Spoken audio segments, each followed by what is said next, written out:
Chapter 11 Rupali Ba. In older days, there were no cars, buses, or trains to travel from one place to another. People had to travel mainly on foot. Sometimes they rode on camels or in carts drawn by bullocks or horses. Journeys took a long time as men and animals moved slowly and the paths were full of dangers. People traveled by day, and when night fell, they took shelter in some wayside inn. In case there was no inn on the way, they traveled right through the night guided by the stars. Journeys were not wearisome but were extremely perilous as well. Bands of robbers and outlaws roamed the countryside. They waylaid travelers and took away their jewelry and other valuables. If ever a traveler offered resistance, a dragger plunged into him did the trick. No wonder common people were unwilling to travel, and when they did venture out of their homes, they took an escort. These Scots were brave and tough men whose profession was to safeguard the lives and properties of people during the journey. Every village had its own Scots and they were in great demand. Gemma was one such Scot who lived in a small village of Gujarat. It was located in a remote part of the state. Only a few small villages were scattered around it, and that too across the deserts. Gemma had made a name for himself as a man of courage and daring. In particular, he wielded a sword with exceptional skill. He was so greatly feared that robbers ran away at the very mention of his name. They never came near a traveling group if Gemma happened to be escorting them. Gemma was aware of the fact that he was famous. In time, he also grew proud of it. The praise that he received as an escort went straight to his head. He would boast about it. He would often say that he is known all over. And so it happened that Gemma slowly became a little less alert when escorting travelers. A young and pretty Rajput woman named Rupali Ba lived in Gemma's village. She was newly married and lived with her in-laws. Once she had to go to her father's place in another village. Gemma was engaged to escort Rupali Ba. They had to travel through a path that was completely deserted, with nothing but sand and a few bushes as far as the eye could see. It was a risky trip all night as there were only a few inns on the way. To top it all, the custom of the time demanded that a new bride should be wearing a whole lot of gold and silver jewelry. Since Rupali Ba was a new bride married into a well-to-be family, she would also be carrying a bag of gold coins and some expensive clothes. On the appointed day, 2 carts drawn by bullocks set out from the village. In the first sat Rupali Ba with all her belongings. In the second came Gemma, carrying his weapons and food and water for the journey. They travelled all day with but a short break when they sat in the shade of a rock and had their midday meal. They were still travelling in the evening as no inn could be seen around. As night came on, Gemma fell asleep, forgetting all about his duties as an escort.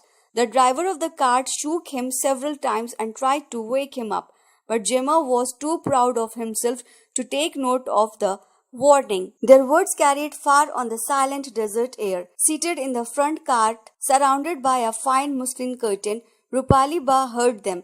She called out Gemma, asking him not to sleep, but Gemma did not care. He slept as the vehicles creaked on.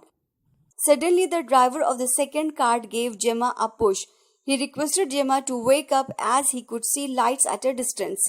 But the only reply he received was a sleepy one. Too proud of his abilities, Gemma did not even care to pay attention to the warnings of the driver and others around him. The lights kept coming nearer and nearer. The drivers were in a panic, but what could they do? Suddenly, a dozen men burst upon them.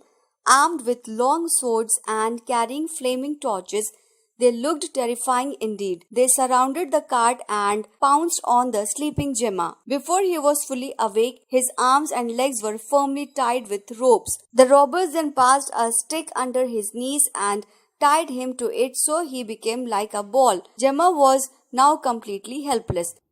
The robbers gave him a hard push and he went rolling in the sand till he got stuck in a clump of thorny bushes.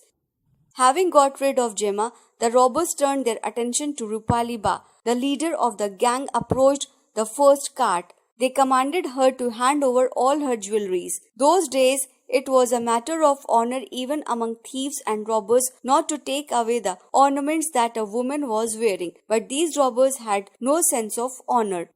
Rupali Ba did not lose her nerve. She quickly removed all her ornaments and gave them to the robber. Then she informed him calmly that her anklets were made of solid silver. As a result, they were strong and heavy, and she could not possibly remove them. But if they wished, they could take the anklets themselves. And Rupali Ba pushed out her 2 feet from under the muslin curtain.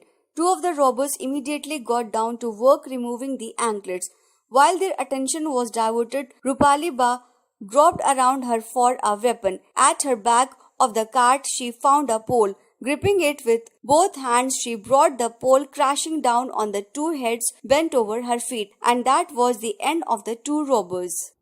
Rupali Ba leapt out of her cart. She forgot that she was a woman and that the men before her were extremely tough and cruel. She now had a weapon and was determined to teach the robbers a lesson. She went for them, hitting right and left with the long pole, wielding it as though it were a slender bamboo stick. So fierce was her attack that nobody looking at her would have believed that she was only 18. She fought like a true Rajput woman, brave and utterly fearless. The robbers were taken completely by surprise.